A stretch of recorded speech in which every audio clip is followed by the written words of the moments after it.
Assalamualaikum warahmatullahi wabarakatuh. Baiklah, perkenalkan, nama saya Siti Maimunah, NIM 1022000021, Prodi Hukum Pidana Islam, MK Hukum Adat dan Budaya Jambi. Di sini saya mengajukan tugas individu dari MK mata kuliah Hukum Adat dan Budaya Jambi dari dosen pengampu Pak Aiman. Langsung saja dengan soal yang pertama, pengertian hukum adat perseorangan.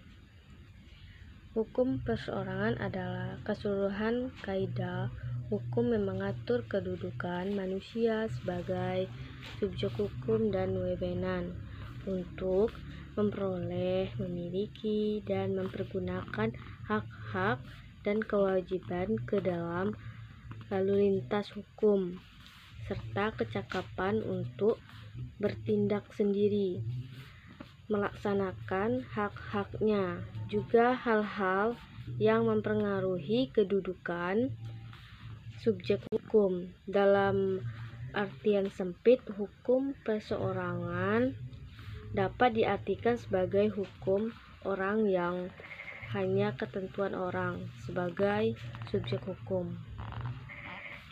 Dan dalam arti yang luas, hukum orang tidak hanya ketentuan orang sebagai subjek hukum, tetapi juga termasuk aturan hukum keluarga. Soal yang kedua, badan hukum sebagai subjek hukum. Subjek hukum adalah setiap pendukung hak dan kewajiban, yaitu manusia, naturalik, person, dan badan hukum. Mers, yaitu manusia dalam pengertian biologis yang mempunyai anggota tubuh, kepala, tangan, kaki, dan sebagainya. B. Person, yaitu manusia dalam pengertian yuridis, baik sebagai individu atau pribadi maupun sebagai makhluk yang melakukan hubungan hukum dalam masyarakat. C. Private subject atau subjek hukum, yaitu manusia dalam hubungan dengan hubungan hukum. Maka manusia sebagai pendukung hak dan kewajiban. Soal yang ketiga, badan hukum privat.